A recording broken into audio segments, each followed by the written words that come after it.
드림웍스에는 놀라울 정도로 강력한 캐릭터들이 정말 많아요. 그러니까 여기는 캡틴 언더팬츠, 메트로맨, 그리고 쿵푸 팬더와 드래곤, 길들이기의 모든 캐릭터들이 있는 곳이잖아요.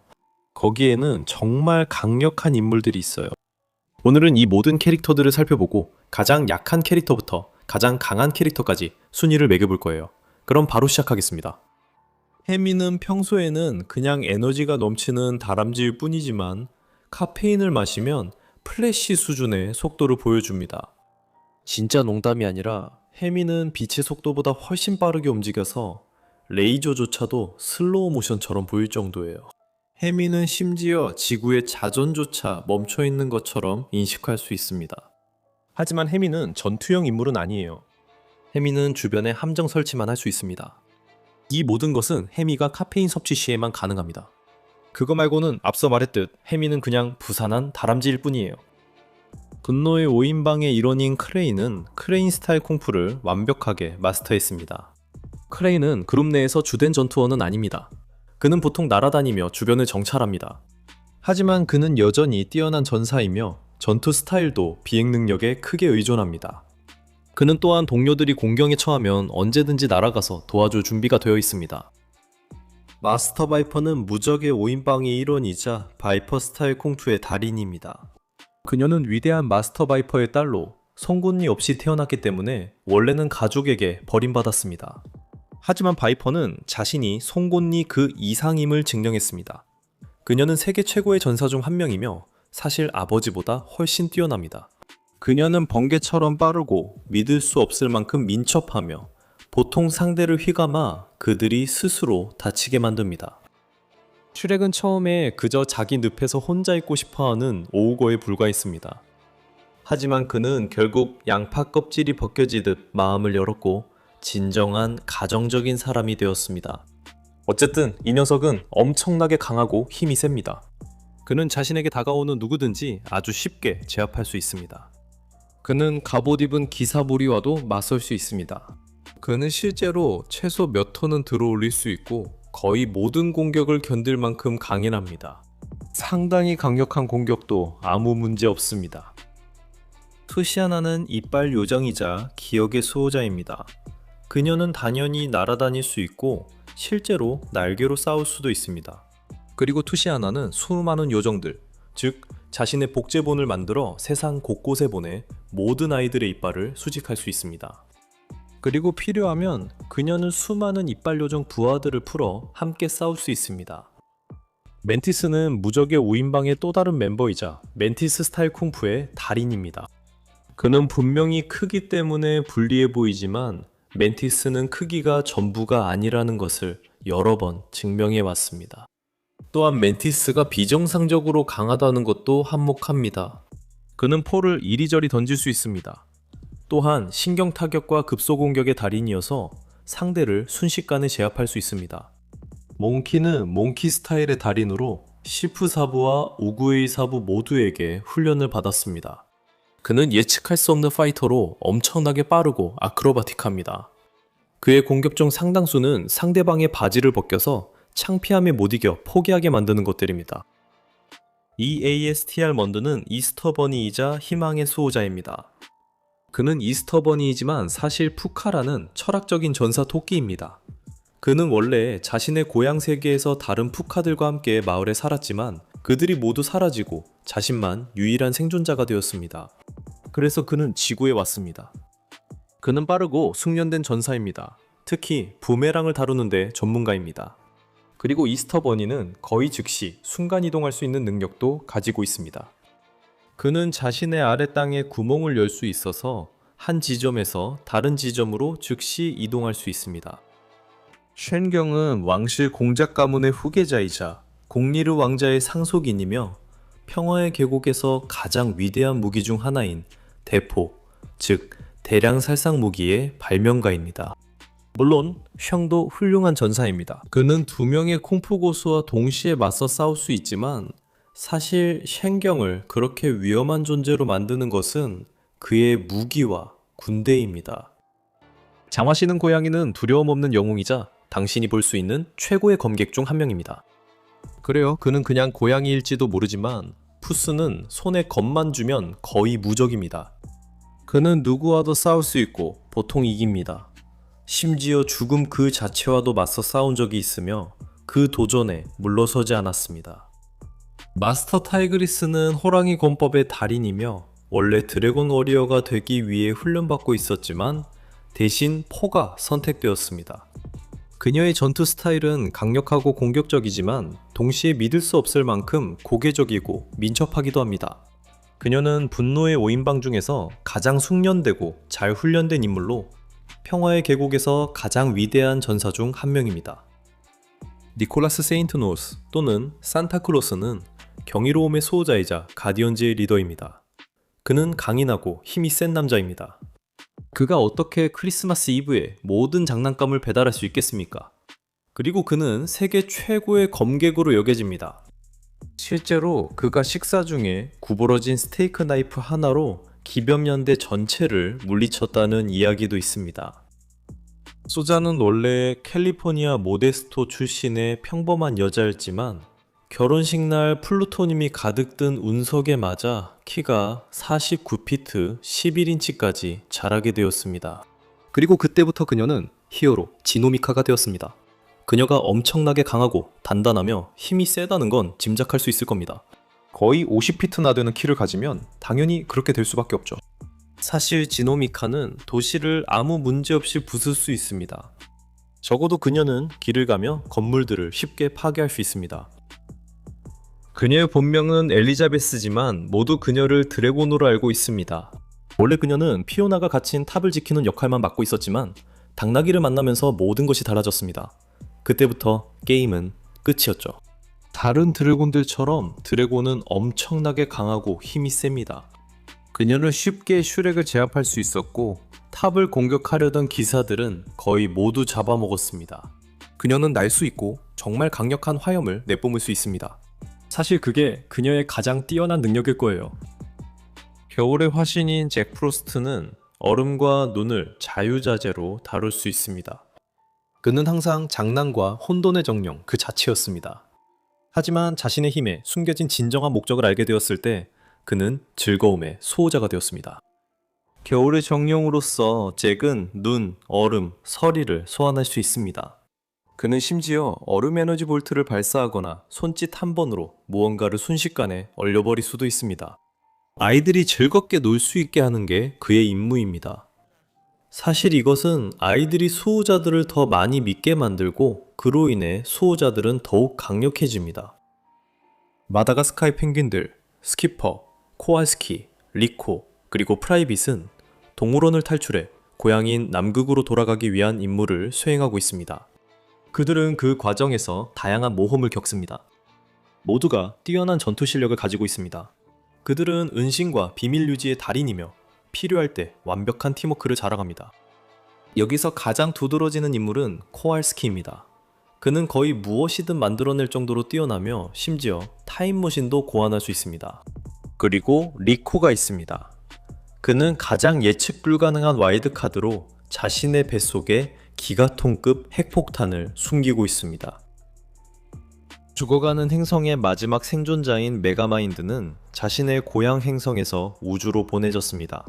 그는 지구의 감옥에 착륙했고 당연히 그곳에서 자라 범죄자가 되었습니다. 메가마인드는 유명한 영웅 메트로맨과 충돌하게 되었고 그들의 라이벌 관계는 수십 년 동안 이어졌습니다. 메가마인드는 특별한 힘이나 능력은 없지만 그는 초천재입니다. 그래서 그는 수년 동안 터무니없고 엄청나게 강력한 무기들을 만들어냈습니다. 예를 들어 그의 탈수 광선총이나 심지어 데스레이 같은 무기들이 있는데 데스레이는 태양의 응축된 힘을 쏘아내는 광선을 발사합니다. 마스터 슈퍼에게 훈련받은 타이룽은 새로운 드래곤 워리어가 되기 위해 자라났습니다. 하지만 오그웨이가 그 역할을 거부하자 타이룽은 약간 미쳐버렸고 역사상 가장 위대한 쿵푸 악당 중 한 명이 되었습니다. 그는 위압적인 파이터로 어떤 싸움에서도 전력을 다하는데 전혀 주저함이 없습니다. 그는 표범 스타일의 달인으로 놀라운 상체 힘을 이용해 상대를 압도합니다. 그의 힘뿐만 아니라 그는 놀라운 속도와 민첩성도 가지고 있습니다. 게다가 그는 모든 쿵푸 스타일의 달인입니다. 그에게 맞서는 누구라도 상대가 되지 않습니다. 인섹토사우루스는 원래 1인치짜리 애벌레였지만 방사능에 의해 300피트 크기의 괴물로 변해 도쿄를 공격하게 되었습니다. 그녀는 정말 거대합니다. 그녀는 지나가면서도 지노르미카보다 훨씬 더 커 보이고 그냥 걸어다니기만 해도 도시 전체를 파괴할 위협이 됩니다. 요정데모는 사람들의 가장 큰 소원을 들어주는 일을 중심으로 사업을 꾸린 요정이었습니다. 하지만 실제로 그녀는 그들을 속이고 있었을 뿐입니다. 그리고 페어리 감마더는 모든 마법을 가지고 있기 때문에 뭐든지 거의 다 할 수 있습니다. 원하는 마법 주문이든 만들 수 있는 어떤 물약이든 그녀는 다 할 수 있습니다. 그래서 그녀는 모든 소원을 들어주거나 원하는 건 뭐든지 할 수 있는 겁니다. 하지만 사실 그녀도 마법의 영향을 받는다는 점이 있습니다. 그녀는 사실 자신의 마법에 의해 쓰러질 수도 있습니다. 라이트 퓨리는 나이트 퓨리만큼 빠르게 움직이고 심지어 낮에도 하늘에 녹아드는 능력을 공유합니다. 사실 그녀의 흰색 덕분에 라이트 퓨리는 구름이나 바다 안개, 먼 지평선에 완벽하게 숨을 수 있습니다. 게다가 라이트 퓨리는 각 비늘을 반사 표면처럼 변형시켜 주변 환경을 반사함으로써 사실상 보이지 않게 만들 수 있습니다. 조금 겁이 많고 의심이 많긴 하지만 라이트 퓨리는 투슬리스와 깊은 공감 능력을 공유하며 도움이 필요한 누구든지 지키기 위해 항상 자신의 플라즈마 블래스트를 사용합니다. 수세기 동안 인간과 드래곤 사이의 갈등을 비밀스럽게 조장해온 레드데스는 자신의 위협적인 존재감을 이용해 다른 드래곤들에게 인근 마을을 습격하고 끊임없이 먹이를 가져오도록 명령했습니다. 화산의 깊은 곳에 있는 둥지에서 이 타이탄 윙은 절대적인 지배를 했지만 투슬리스가 스토이크, 고버, 그리고 다른 버크 바이킹들을 드래곤 아일랜드 해안으로 이끌 때까지였습니다. 레드데스는 권력에 너무 취해 있었기 때문에 이때쯤에는 자신의 산속 보금자리를 부수고 나와 침입자들과 싸워야 했습니다. 다행히도 버크의 드래곤 라이더들이 도착하고 히컵과 투슬리스가 운명적으로 제외하면서 레드데스의 유일한 약점인 내부가 밝혀졌습니다. 비위더 비스트가 다른 드래곤들을 자신의 뜻대로 조종하는 능력과 비슷하게 레드데스도 유도 신호를 내뿜어 다른 드래곤들을 자신의 용암둥지로 불러들였습니다. 베니크루프는 당신이 만날 수 있는 가장 심술궂고 신랄한 초등학교 선생님입니다. 그는 아이들을 싫어하고 재미있는 것도 싫어하며 특히 말썽꾸러기 학생인 헤럴드와 조지를 아주 싫어합니다. 하지만 어느 날 헤럴드와 조지는 특별한 최면 반지를 사용해서 선생님을 최면을 걸리게 했고 선생님은 자신이 악당과 싸울 준비가 된 슈퍼히어로 캡틴 언더팬츠라고 믿게 되었습니다. 문제는 캡틴 언더팬츠가 여전히 대머리에 뚱뚱한 아무런 초능력도 없는 평범한 아저씨라는 점입니다.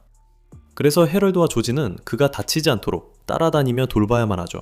그러다가 그는 외계인 주스를 손에 넣게 되고 그 주스 덕분에 진짜 초능력을 얻게 됩니다. 이제 그는 진짜 슈퍼히어로가 되어 거대한 로봇들을 집어던지고 건물들을 부술 만큼 강력해졌습니다.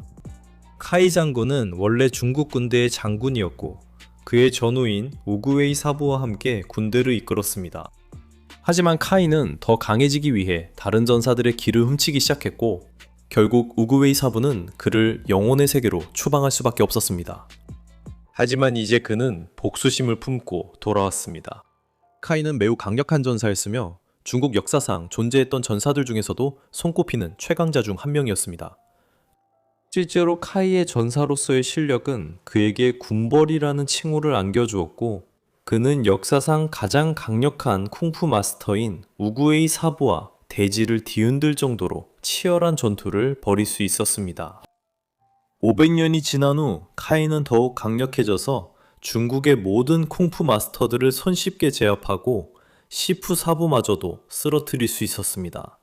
그는 분노의 5인방을 이겼고 포 역시 거의 쓰러뜨렸지만 결국 포가 자신의 기힘을 완전히 익힐 때까지였습니다. 샌더슨 맨스누지아는 샌드맨, 즉 신화 속에서 꿈을 가져다주는 존재이자 최초의 가디언, 꿈의 수호자입니다. 드림 샌드를 사용하면 샌드맨은 전투에서 정말 위협적인 존재가 되며 적을 쓰러뜨리기 위해 온갖 살아 움직이는 채찍을 만들어냅니다. 그는 지구상의 모든 사람들의 꿈을 조종할 수 있습니다. 그가 만들어내는 모든 꿈은 좋고 즐거운 꿈들이며 샌디는 자신의 모래를 이용해 누구든지 잠들게 할 수 있습니다. 심지어 다른 수호자들까지도요. 그랜드마스터 우구에이는 지금까지 존재했던 가장 위대한 쿵푸 마스터 중 한 명입니다. 사실 쿵푸를 처음으로 만든 사람이 바로 그입니다. 그리고 쿵푸를 창시한 사람이었기 때문에 우구에이는 자신만의 시그니처 기술이나 전투 스타일이 필요하지 않았습니다. 그는 존재하는 모든 쿵푸 기술을 완벽하게 마스터했으며 다른 마스터들이 들어본 적도 없는 기술들까지도 익혔습니다. 그는 이 목록에 있는 거의 모든 쿵푸 팬더 캐릭터들을 이겼습니다. 카이렁, 카이 장군, 그 누구도 그의 길을 막을 수 없었습니다. 단 한 명도 없었습니다.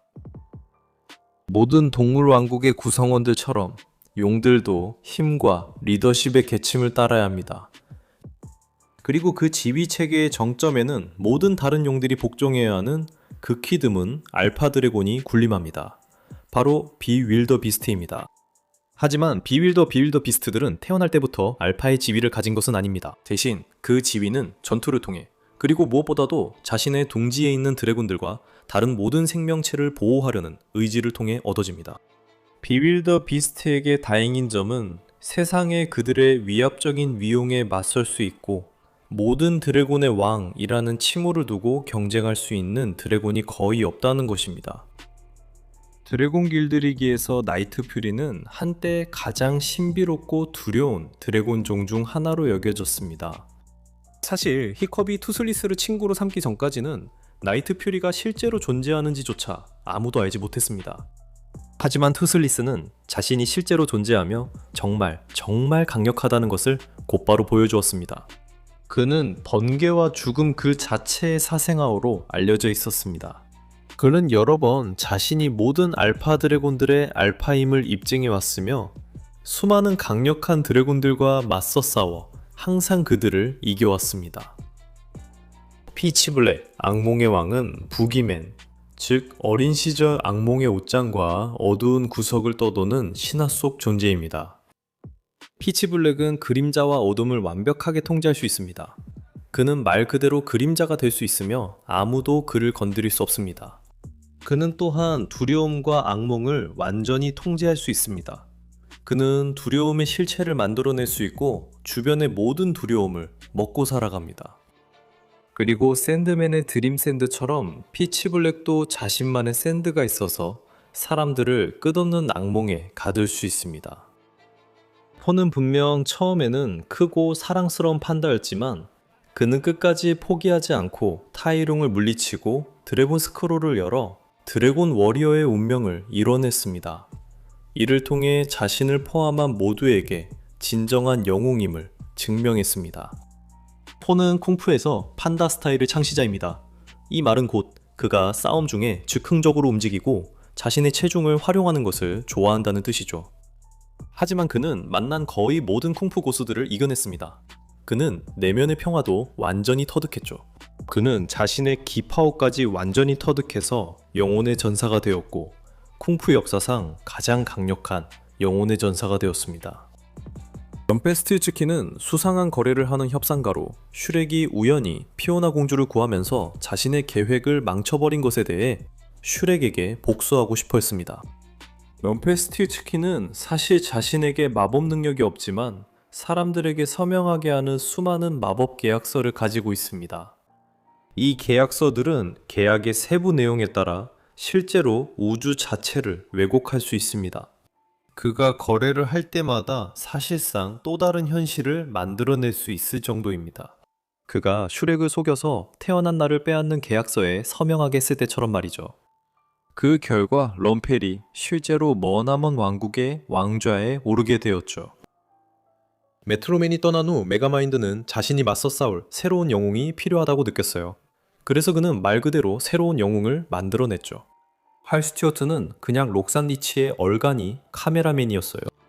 하지만 메가마인드가 그에게 메트로맨의 DNA를 주입하자 그는 변신하게 되었어요. 타이탄은 메트로맨의 모든 힘과 능력을 가졌지만 실제로는 파괴적이고 사악한 슈퍼빌런이 되어버렸어요. 그래서 메가마인드는 결국 진짜 영웅이 될 수밖에 없었죠. 타이탄은 마천루도 들어올릴 만큼 강합니다. 그는 날 수 있고 날아다니면서 소닉붐도 만들어낼 수 있어요. 그리고 그는 너무나도 강인해서 그에게 날아오는 많은 공격들도 전혀 신경 쓰지 않을 정도입니다. 그로우펑크 쿼드런트에서 온 멸종위기의 외계 종족의 또 다른 마지막 생존자인 메트로맨은 메가마인드와는 정반대로 성장했습니다. 존경받고 놀라운 능력을 지녔으며 부유한 양부모 밑에서 자랐고 잘생긴 외모를 가졌으며 결국 진실과 정의의 상징이 되었습니다. 하지만 세월이 흐르면서 그와 메가마인드는 너무나 익숙해진 역할에 안주하게 되었습니다. 이것은 결국 메트로맨이 정체성의 혼란을 겪고 영웅이라는 정해진 역할을 떠나게 만들었습니다. 메트로맨은 타이탄보다 훨씬 강력해서 타이탄은 그를 보기만 해도 두려움에 도망칠 정도입니다. 그래서 타이탄이 할 수 있는 모든 것을 메트로맨은 훨씬 더 잘할 수 있다고 볼 수 있습니다. 그는 이 세계에서 기본적으로 슈퍼맨과 같은 존재입니다. 하지만 가장 큰 특징은 그의 속도입니다. 그는 빛의 속도보다 훨씬 더 빠르게 움직일 수 있습니다. 비디오의 단 한 프레임에서 메트로맨은 자신의 시점에서 시간이 느려진 상태로 하루 전체를 살아갈 수 있었습니다. 죽음은 죽음일 뿐입니다. 그게 전부예요. 그는 푸스 인 부츠가 처음 8번의 생명을 허비하며 자신을 조롱했다고 생각해서 마지막 9번째 생명을 빼앗기 위해 푸스 인 부츠를 쫓기 시작했습니다. 하지만 푸스가 변했다는 것을 보여주자 죽음은 물러서기로 결정했고 언젠가 다시 만나게 될 것이라는 약속을 남기고 장화씨는 고양이를 떠났습니다. 죽음은 하는 일마다 엄청나게 무섭습니다. 그는 말도 안 되게 강하고 매우 강인하며 우주에서 가장 위대한 전사이자 싸움꾼 중 한 명입니다. 그는 푸스를 완전히 손쉽게 계속 이길 수 있었습니다. 그리고 다시 말하지만 죽음은 말 그대로 죽음입니다. 여기서는 논쟁이 필요 없습니다. 하지만 드림웍스 캐릭터들 중에서 가장 강력한 존재를 꼽자면 우리는 처음으로 돌아가야 합니다. 바로 이집트의 왕자, 신이 직접 등장하는 영화입니다. 말 그대로 우주의 창조주이신 신, 야훼, 바로 그 유일신입니다. 네, 이 리스트의 최상위에 있습니다. 의심의 여지가 없죠. 여러분은 어떻게 생각하세요? 아래 댓글에 의견을 남겨주세요. 분명히 이 부분에 대해 할 말이 많으실 거라고 생각합니다. 그리고 이렇게 끝까지 영상을 시청해주신 분들 정말 대단하십니다. 시청해주시고 저희를 응원해주셔서 정말 감사합니다. 그리고 구독하고 싶으시면 구독 버튼 눌러주세요. 매주 이런 영상을 더 많이 보실 수 있을 거예요. 그때 다시 뵙겠습니다. 다음에 또 만나요.